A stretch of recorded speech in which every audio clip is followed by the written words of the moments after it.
हीच मुची प्रार्थनान, हेच मुचे मागणी. माणसाने माणसाशी माणसा सम वागणे.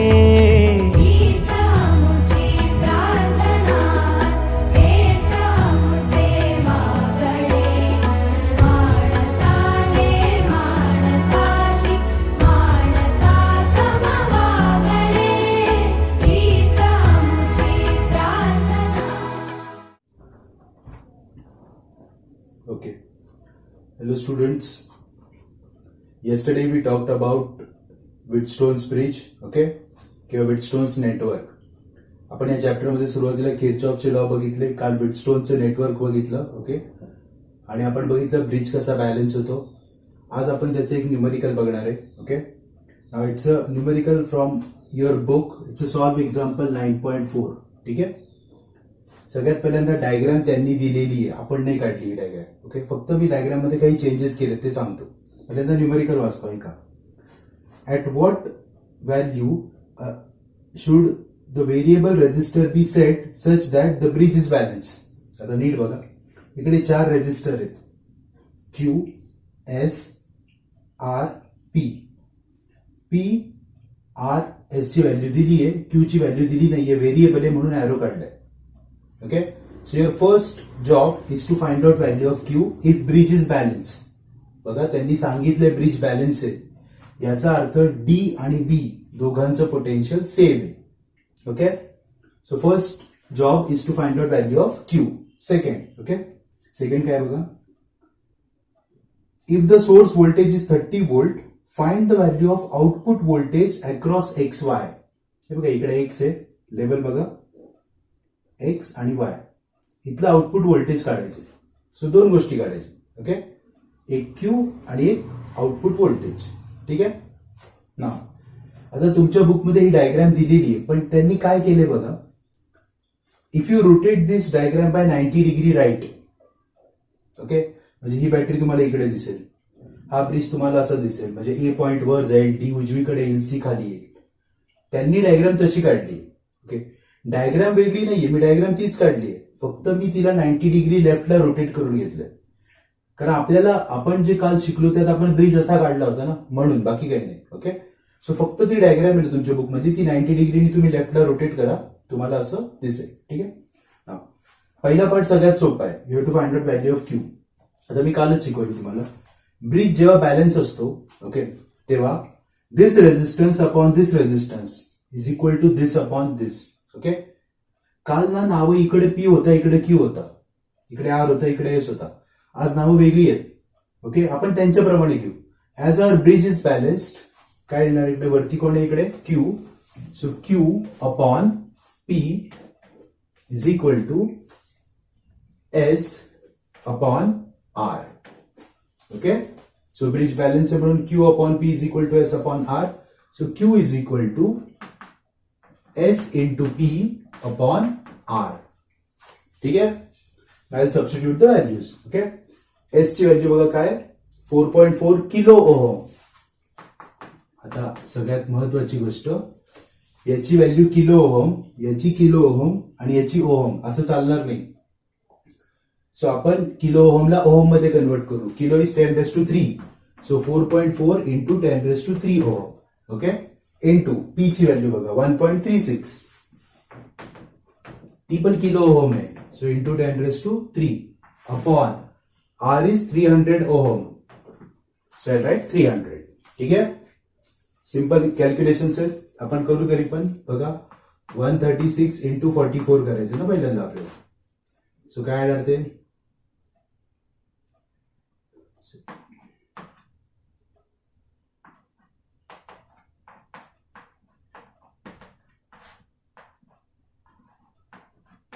$5984.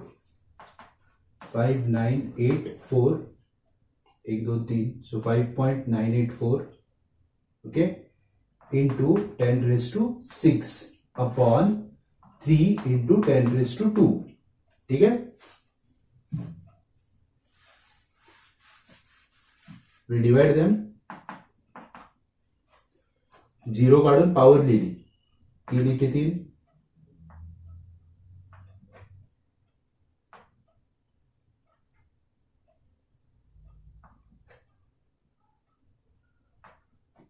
1.994 कंटिन्यू होईल पुढे. ओके, इंटू 10⁴ म्हणजेच मी असं लिहू शकतो 19.94 into 10⁵ ohm.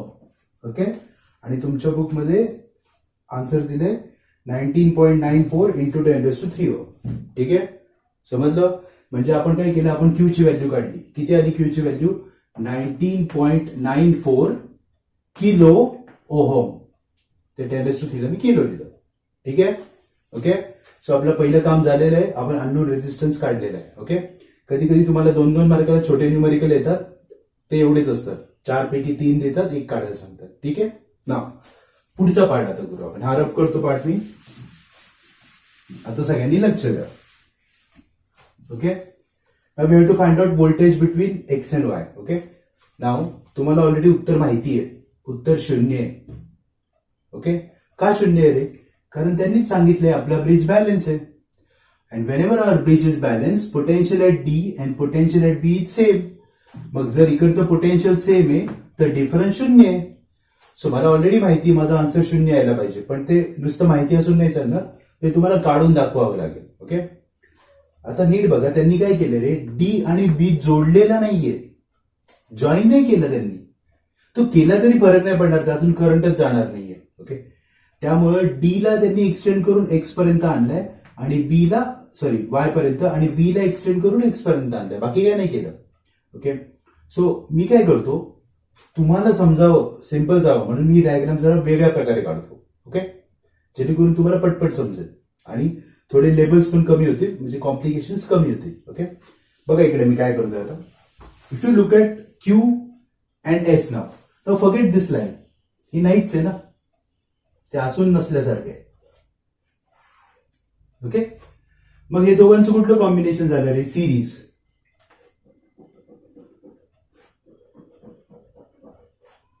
So this is Q and this is S. They are in series combination. ठीक आहे, या पॉइंटला नाव देतो ए, या पॉइंटला नाव देतो सी. समजे? आता खालचा आर्म बघा, ए बी सी. इथे एक पॉइंट आहे, त्याचं नाव आहे डी. ओके, सिमिलरली खाली पण आहे, या पॉइंटचे नाव आहे बी. इकडे आहे पी, इकडे आहे आर. ठीक आहे, बघा तीच डायग्राम आहे, मी फक्त सिंपल केली आहे. म्हणजेच काय रे, Q and S are in series combination, P and R are in series combination. पण हे जोडलं तर ते सिरीज नाहीये बरं का. जसं तुम्ही हे जोडताल ते सिरीज नाहीये, पण ते जोडायची गरज नाही आपल्याला, कारण आपल्याला आता पॉइंट डी आणि पॉइंट बी याच्यातलाच पोटेन्शियल डिफरन्स काढायचा आहे. So we have to find out potential difference between these 2 points. Okay, ठीक आहे. आता ही डायग्राम तुम्हाला जास्त युजफुल आहे. फाईन. आता मला वाटतं त्या डायग्रामचं काम झालेलं आहे आपलं, त्यामुळे मी ती रब करतो. ओके, फक्त लक्षात ठेवा, या सर्किटला आपण बॅटरी कितीची लावली आहे? 30 व्होल्टची. ठीक आहे.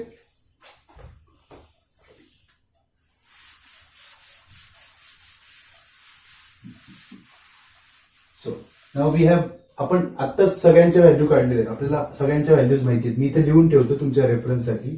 Okay, the value of P is, आता मी सगळ्या ओहम मध्ये लिहितो. ओके, क्यू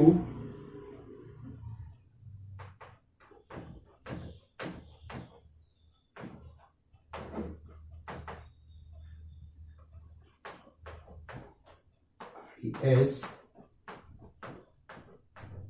ठीक आहे. So these are the values. Fine. आता इथून किती करंट चालला होता रे? I1. आणि इथून किती करंट चालला होता? I2. Don't forget that. I1 आणि I2. Okay, now concentrate on arm ADC. नीट बघा आता. Okay, so first what I do, I find out total resistance of arm ADC. आता ADC मध्ये किती रेजिस्टन्स आले? ADC मध्ये दोन रेझिस्टन्स आहे and they are in which combination series. So दोघांची ऍडिशन करायची is equal to Q plus S ना. ओके बघा तिकडे क्यू पण आहे आणि एस पण आहे आणि मी सगळे ओम मध्ये ठेवले त्यामुळे मी डायरेक्टली ऍडिशन करून टाकतो. Okay that will come 0 Q plus S करायचं आपल्याला 0 4 13 1 10 4 14 1 24,340 हा कुणाचा रेझिस्टन्स आहे एडीसी चा. ठीक आहे आता करंट काढायचा आपल्याला Ohm's law V is equal to I R पण आयच्या जागी काय देणार मी आता I1 आणि रेझिस्टन्स कुठला आमचा काढला आपण ADC. Okay so I1 is equal to V upon R ADC. ठीक आहे सो किती आला तो व्ही इज 30 आर एडीसी किती आलाय 24,340 एम्पियर. चालेल. ओके I1 काढला आपण. सो आपल्याकडे आता दोन गोष्टी आहेत आपल्याकडे टोटल रेझिस्टन्स आहे. Okay that is I1. So we have I1 sorry total current and total resistance दोन्ही आपल्याकडे. ओके समजते इथपर्यंत. हा आता आपल्याला पोटेन्शियल डिफरन्स काढायचा ना. सो फर्स्ट काढतो मी बघा potential difference across A B. बघा ए बी नंतर काढू आपण. Potential difference across A D. Okay आता नीट बघा इकडे बघा high point A high point D. तुम्हाला पोटेन्शियल डिफरन्स काढायचंय ए आणि डी मधला. Voltage is equal to current into resistance. इथे करंट किती चाललाय I1 रेझिस्टन्स कोण आहे क्यू. सो करा potential difference across A D is equal to I1 into Q म्हणजेच V is equal to I R. I1 किती आलाय रे 30 upon 24,340 into Q. What is value of Q 19,940. Okay so this will get cancel. आता हे तुम्हाला log नाही करावं लागेल. ओके हे तुम्ही कॅल्क्युलेशन करा मी आता तुम्हाला डायरेक्टली आन्सर सांगतो. Okay the answer comes 24.58 volt. So answer किती आलं 24.58 वोल्ट. ठीक आहे पहिला पार्ट समजलाय. हे सगळं आपण कुठल्या आर्म मध्ये करतोय रे we are doing this in this arm. Okay ADC मध्ये करतोय. So what is voltage across AD असं लिहितो मी इकडे VAD is equal to 24.58 volt. ठीक आहे झाला पहिला पार्ट आपला. ओके आता जागा नाही त्यामुळे मी रब करतो पण आपल्याला काय करायचं आता तुम्हाला कळलं असेल. आता तुम्ही कुठल्या दोन पॉईंट मधला काढणार आहे ए आणि डी मधला काढला ना. आता ए आणि बी मधला काढा सेम. मग खालचा आर्म ना मग सुरुवातीला काय काढला होता टोटल रेझिस्टन्स ऑफ एडीसी ना. आता काढायचा total resistance of ABC. Okay त्यामुळे मी इथे चेंजेस करतो बघा.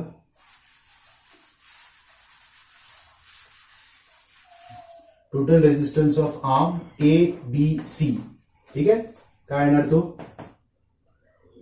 पी प्लस आर डायरेक्ट आहे पी प्लस आर. 1360 मध्ये 300 ऍड करायचे सो 1660 1660 ओहम आला. ओके नाव करंट काढायचा. आता परत voltage V is equal to I R ना. रेझिस्टन्स कुणाचा एबीसीचा पण त्या करंटला नाव काय आता I2. So I2 is equal to काय येणार V upon R ABC. V is 30 upon 60 एक 0 कॅन्सल केला 3 अपॉन 166 एम्पियर. चालेल. ओके जे वरती गेलं तेच खाली करायचं सगळं. ठीक आहे आता एडी काढून झाला आपला. ओके सो आता कोण काढायचं आपल्याला potential difference across A B. A आणि बी च्या मध्ये करंट किती आहे I2 resistance P ohm's law V is equal to I R म्हणजे I2 इंटू पी. I2 किती काढलाय आपण 3 upon 166 into what is value of P 1360. चालेल. ओके समजलं. परत एकदा हे लॉगनी कॅल्क्युलेट करा. याचं उत्तर येतं 24.58 वोल्ट. कळलं का. ओके म्हणजे तुम्ही पहिल्यांदा काय केलं बघा तुम्ही आन्सर तुम्ही हा रेझिस्टन्स का काढला करंटसाठी. जर तुम्ही रेझिस्टन्स नाही काढला तर करंट नाही मिळणार ना तुम्हाला. सो पहिल्यांदा मी हा रेझिस्टन्स काढला, मग मी हा करंट काढला, मग मी परत इकडचं व्होल्टेज काढलं. सिमिलरली मी रेझिस्टन्स काढला, करंट काढला, व्होल्टेज काढलं. सो आता माझ्याकडे दोन्ही व्होल्टेज आहे, एडीचं पण आहे आणि एबीचं पण आहे ना, आणि ते दोघांची व्हॅल्यू सेम आली आहे. म्हणजे आपल्या डी आणि बी मध्ये किती डिफरन्स आहे? 0. डी आणि बी ला त्यांनी एक्स आणि वाय नाव दिलं होतं. So what is the difference between X and Y? 0. फक्त लास्ट स्टेप लिहून काढायची. Okay,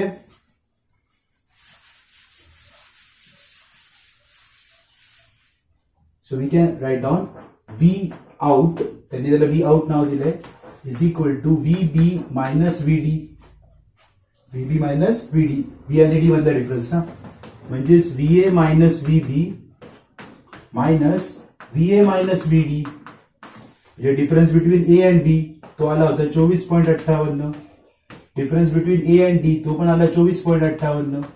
so your answer is 0 volt. Okay, समजला प्रॉब्लेम? ओके, से बघा काय केलं आपण या प्रॉब्लेम मध्ये. फर्स्ट ऑफ ऑल आपण अननोन रेझिस्टन्स काढला, 4 पैकी 3 दिले होते, 1 काढला, डायरेक्ट फॉर्म्युला वापरला. आणि सेकंड थिंग आपण पोटेन्शियल काढला. पण जर हा एमसीक्यू मध्ये आला प्रॉब्लेम तर सोडवायची गरज नाही, कारण तुम्हाला ऑलरेडी माहिती असणार bridge is balance means potential difference is going to be same और difference will come 0. Okay, so this is the numerical of Wheatstone's network. ठीक आहे, समजलंय? अजून एक न्यूमेरिकल आहे, व्हिटस्टोनवर एकच आहे तुमच्या पुस्तकात.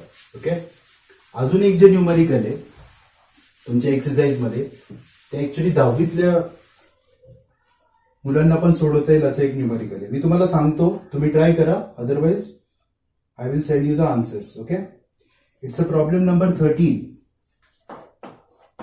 पेज 229. ओके, प्रॉब्लेम नंबर 13 मी वाचतो, ऐका जरा. A set of 3 coils having resistance 10 ohm, 12 ohm and 15 ohm are connected in parallel. लगेच काढू आपण हे बघ.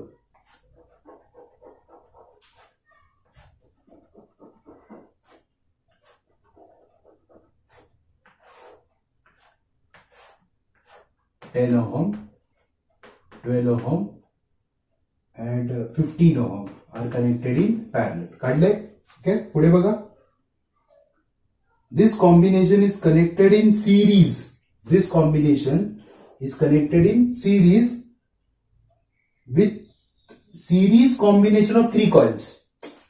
हेच कॉम्बिनेशन एका सिरीजला लावलं. कुणाचं सिरीज? या तिघांचंच. 1, 2, 3. 10 ohm, 12 ohm, 15 ohm. डायग्राम कळती का? त्या तिघांचं पॅरलल लावलं आणि त्याच तिघांना सिरीज मध्ये जोडलं. ठीक आहे, पुढे. Calculate the total resistance and current through the circuit. Battery of EMF 4.0 is used for drawing a current. म्हणजे बॅटरी कितीची लावली आहे? 4.1 व्होल्ट.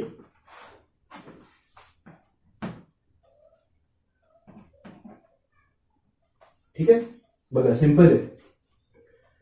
आता तुम्ही म्हणाल किरचॉफनी नका करू, किरचॉफ पेक्षा सोप्पा ओम्सनी होते. ओके, बघा आता 4.1 व्होल्टची बॅटरी लावली आहे ना, इकडनं करंट जाईल. किती करंट जाईल रे? आय. करंट डिवाइड होईल पण परत एकत्र येईल ना. फायनली इकडनं किती येईल? आय. आपल्याला टोटल रेझिस्टन्स काढायचं आहे. ओके, कॅल्क्युलेशन तुम्ही करा, मी फक्त प्रोसेस सांगतो तुम्हाला. सगळ्यात पहिल्यांदा you have to find out total resistance. मग काय करणार तुम्ही? हे 3 कसे आहेत रे? पॅरलल. सो म्हणलंच नाव द्या, R1, R2, R3, R4, R5, R6. R1, R2, R3 R connected in parallel. त्या तिघांचं उत्तर काढा. ओके, त्या तिघांचं उत्तर आलं आरपी. मग आरपी आणि हे 3 ते चौघं पण कोण झाले? सिरीज.